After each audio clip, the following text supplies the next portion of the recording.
प्रिय छात्रों, आज हम चर्चा करेंगे प्रेजेंट परफेक्ट कंटीन्यूअस टेंस, जिसमें से हम पॉजिटिव और नेगेटिव पर अपनी वीडियो बना दिए हैं। आज की चर्चा का विषय है yes or no type sentence. तो देखें, yes or no type sentence, interrogative sentence, yes or no type. पहली बात तो प्रश्न ये उठता है, इसको यस आर नो टाइप क्यों कहा जाता है? तो इसका सीधा सा जवाब है, जिस प्रश्न का उत्तर हाँ या ना में दिया जा सके उसे yes or no type sentence कहते हैं। कह रहे हैं, जिस प्रश्न का उत्तर हाँ या ना में दिया जा सके उसे yes or no type sentence कहते हैं। अच्छा जी, ऐसे वाक्यों में सबसे पहले क्या शब्द आता है? कोई भी वाक्य होगा उसमें सबसे पहले क्या शब्द आएगा? तो हाउ टू ट्रांसलेट, चलो देखते हैं बात कैसे किया जाए। क्या की अंग्रेजी व्हाट नहीं लिखना चाहिए। फिर से रिपीट करते हैं, क्या की अंग्रेजी व्हाट नहीं लिखना चाहिए। तो क्या लिखना चाहिए? कर्ता के अनुसार सबसे पहले हैज या हैव लगाना चाहिए। तो कह रहे हैं कि ट्रांसलेट करते समय क्या की अंग्रेजी व्हाट नहीं लिखना चाहिए। कर्ता के अनुसार सबसे पहले हैज या हैव लगाना चाहिए। इसे में विशेष रूप से ध्यान देना है। रूल नंबर 1, सिंगुलर सब्जेक्ट एक वचन कर्ता, जैसे ही, सी, इट या किसी एक व्यक्ति का नाम आवे। तो सिंगुलर सब्जेक्ट से मतलब है काम करने वाला हमारा अकेला हो, एक वचन कर्ता हो, जैसे ही, सी, इट या किसी एक व्यक्ति का नाम आवे। नाम क्या हो सकता है? दिनेश, गोपाल, सूरज, रेखा आदि कोई भी नाम हो सकता है। यहाँ नाम का इशू नहीं है। आज से पहले हमेशा हैज का प्रयोग करना चाहिए। तो हैज का प्रयोग कहाँ करना है? कर्ता, काम करने वाला अगर हमारा अकेला है तो हम उससे पहले हैज लगाएंगे। बहुत सरल नियम है इसका। रूल नंबर 2 देखते हैं, प्लूरल सब्जेक्ट नाउन या प्रोनाउन। बहुवचन कर्ता क्या होता है? काम करने वाला एक से अधिक हो तो बहुवचन हो जाता है। किसी एक व्यक्ति से अधिक, काम करने वाला एक से अधिक, जैसे गोपाल और सुरेश 2 लोग हो गए, एक से अधिक हो गए। रेखा और गीता 2 लड़कियां हो गई, एक से अधिक हो गया। या आई हमारा सिंगुलर है लेकिन है भी आएगा। बी, यू, दे से पहले हैव का यूज करना चाहिए। 2 ही बातें हैं, हैज कहाँ लगेगा, हैव कहाँ लगेगा। हैज का प्रयोग हमारा सिंगुलर सब्जेक्ट से पहले, हैव का प्रयोग हमारा प्लूरल सब्जेक्ट से पहले। तो हैव का प्रयोग आई, बी, यू, दे या एक से अधिक नाम होने पर हमारा जो है हैव का यूज होगा।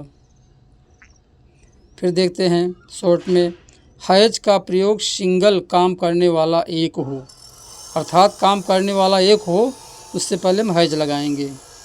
हैव का प्रयोग मोर देन वन, एक से अधिक होने पर हम हैव का प्रयोग करेंगे। हमें इस बात का विशेष ध्यान देना है। आगे बढ़ते हैं। फार्मूला, हैज या have plus subject plus been plus मुख्य क्रिया का पहला रूप प्लस आईएनजी प्लस नाउन या ऑब्जेक्ट प्लस सिंस या फॉर प्लस टाइम प्लस प्रश्नवाचक का चिन्ह। फिर से फार्मूले को रिपीट करते हैं। हैज या have plus subject plus been plus मुख्य क्रिया का पहला रूप प्लस आईएनजी प्लस नाउन या ऑब्जेक्ट प्लस सिंस या फॉर प्लस टाइम प्लस प्रश्नवाचक का चिन्ह। सवाल यहाँ ये उठता है, सिंस का यूज कहाँ होगा, फॉर का यूज कहाँ होगा?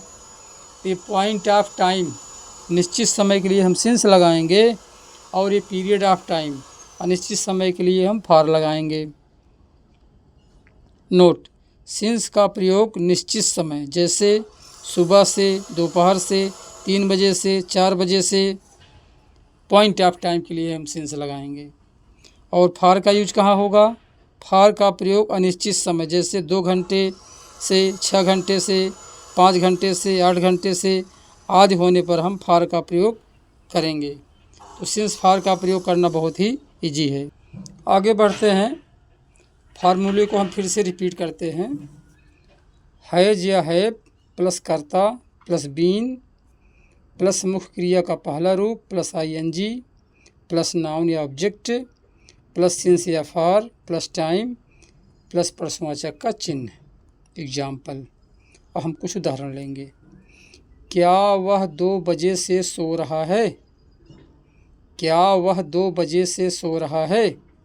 यहाँ पर सब काम करने वाला हमारा वह है, सिंगुलर एक वचन में है। और देखें 2 बजे से आया है, 2 बजे का मतलब ये हुआ हमारा पॉइंट ऑफ टाइम है, यहाँ सिंस आएगा। तो क्या वह 2 बजे से सो रहा है? Has he been sleeping since 2 o'clock, बहुत ईजी है। दूसरा देखते हैं, क्या तुम 2 घंटे से इस कहानी को लिख रहे हो? क्या तुम 2 घंटे से इस कहानी को लिख रहे हो? देखें क्या आया है, तुम है, 2 घंटे से फार आ जाएगा। तो क्या तुम 2 घंटे से इस कहानी को लिख रहे हो? Have you been writing this story for 2 hours? सबसे पहले हमने हैव लगाया क्योंकि यहाँ पर यू था। आगे बढ़ते हैं, क्या रेखा और मीरा 3 घंटे से एक गीत गा रही हैं? क्या रेखा और मीरा 3 घंटे से एक गीत गा रही हैं? देखिए यहाँ 2 लोग हैं, रेखा और मीरा, बहुवचन हो गया। 3 घंटे आया है, यहाँ हमारा फॉर लगेगा।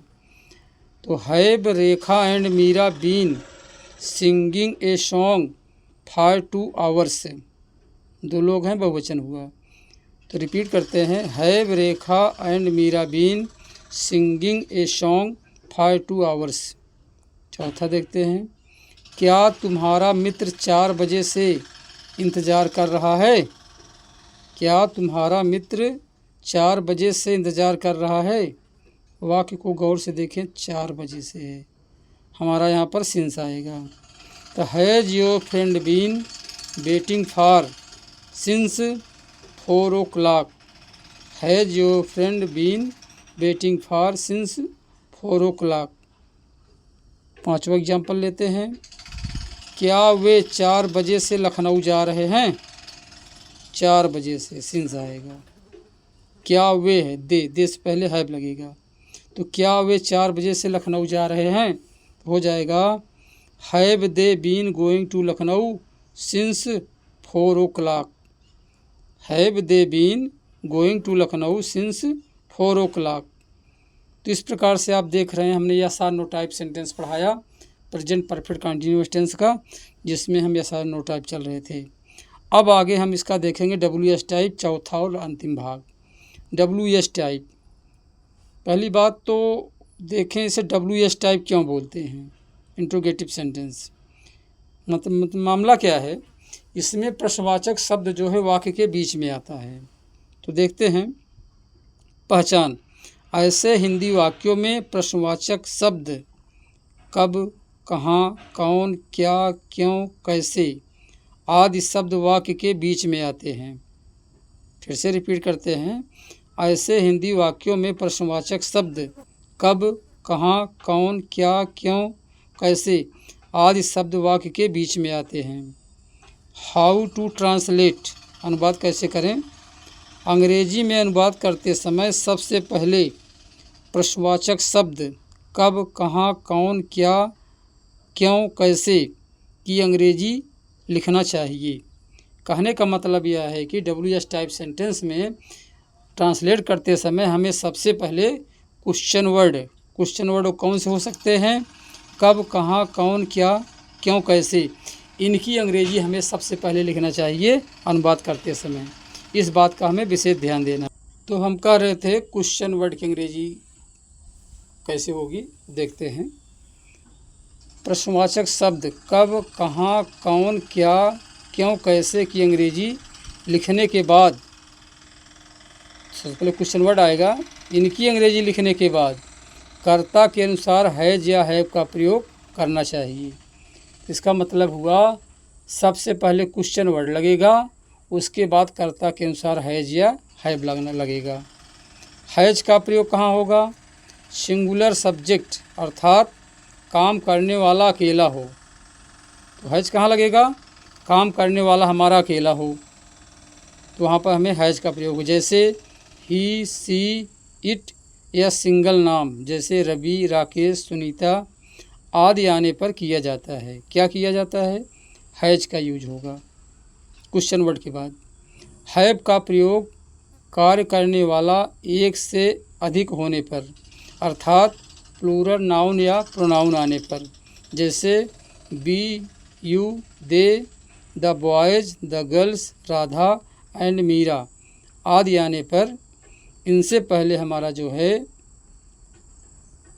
हैव का यूज होगा। तो सबसे पहले क्वेश्चन वर्ड लगाएंगे, उसके बाद हम क्या करेंगे? हैज या हैव लिखेंगे। नोट, आई से पहले हैव का प्रयोग होगा। इस बात को ध्यान रखना है। इंट्रोगेटिव सेंटेंस में अगर हमारा आई आया हुआ है उससे पहले हम हैव ही लगाएंगे। फार्मूला देखते हैं। क्वेश्चन वर्ड अर्थात प्रश्नवाचक शब्द। कौन से शब्द? वही शब्द कब, कहाँ, कौन, क्या, क्यों, कैसे आदि।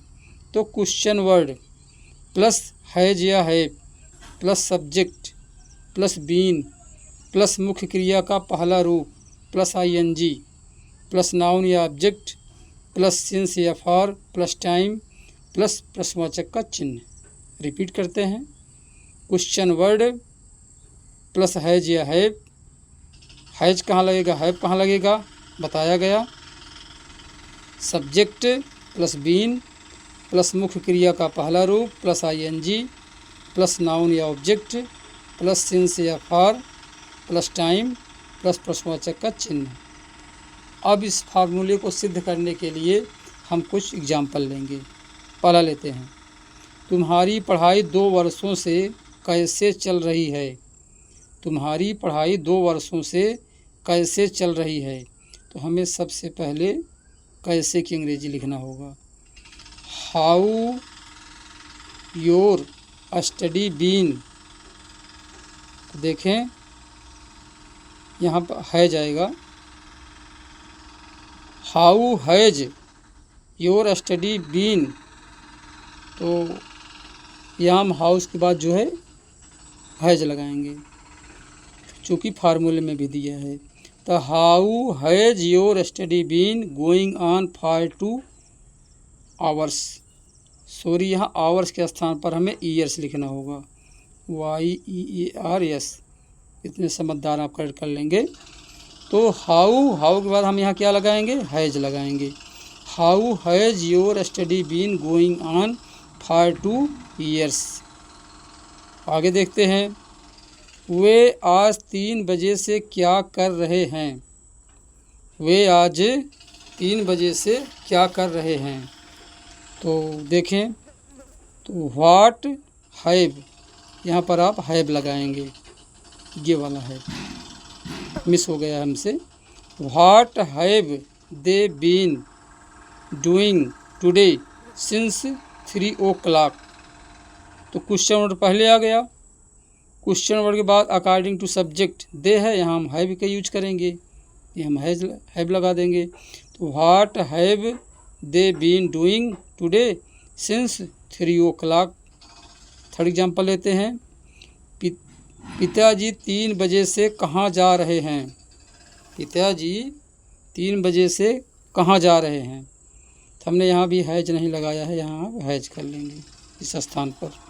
तो देखें कहाँ, सबसे पहले हम वेयर की अंग्रेजी लिखेंगे, फिर सब्जेक्ट देखेंगे। सब्जेक्ट कौन है? पिताजी है, फादर हो जाएगा। फादर क्या सिंगुलर है, एक वचन में है, तो हमें क्या लगाना होगा? हैज हम लगाएंगे। इस हैज का यूज करेंगे। तो where has father been going since 3 o'clock। फिर से रिपीट करते हैं। पिताजी 3 बजे से कहाँ जा रहे हैं? Where has father been going since 3 o'clock। Last example है, चूँकि वीडियो बड़ा हो जाएगा इसलिए हमने 4 एग्जाम्पल लिया। लास्ट एग्जाम्पल देखते हैं। तुम 2 घंटे से इस कार्य को क्यों कर रहे हो? तुम 2 घंटे से इस कार्य को क्यों कर रहे हो? तो यहाँ पर भी हमने हैव नहीं लगाया है, तो सबसे पहले हम क्या लिखेंगे? क्यों। क्यों की अंग्रेजी क्या हो जाएगी? व्हाई। हमें व्हाई लगाना होगा। तुम है, तुम से पहले यहाँ आएगा हैव। कौन सा हैव? ये वाला हैव। ये जो हैव है हम लगा देंगे। तो why have you been, correct करके आप पढ़ेंगे। Why have you been doing this work for 2 hours. तुम 2 घंटे से इस कार्य को क्यों कर रहे हो? हमें सबसे पहले क्वेश्चन वर्ड की अंग्रेजी लिखना होगा क्योंकि, तत्पश्चात हम लगाएंगे हैज या हैव। चूँकि हमारा यहाँ पर तुम है इसलिए हम यहाँ पर जो है हैव लगाएंगे। तो तुम 2 घंटे से इस कार्य को क्यों कर रहे हो? Why have you been doing this work for 2 hours. इस हैव को हमें जो है व्हाई के तुरंत बाद लगा देना है। बस आज के लिए इतना ही। आप सभी लोगों को धन्यवाद। जय हिंद, जय भारत। हमने 4 एग्जाम्पल लिया ताकि वीडियो हमारा बड़ा ना हो। एक बार फिर से आप सभी लोग को बहुत बहुत धन्यवाद। धन्यवाद।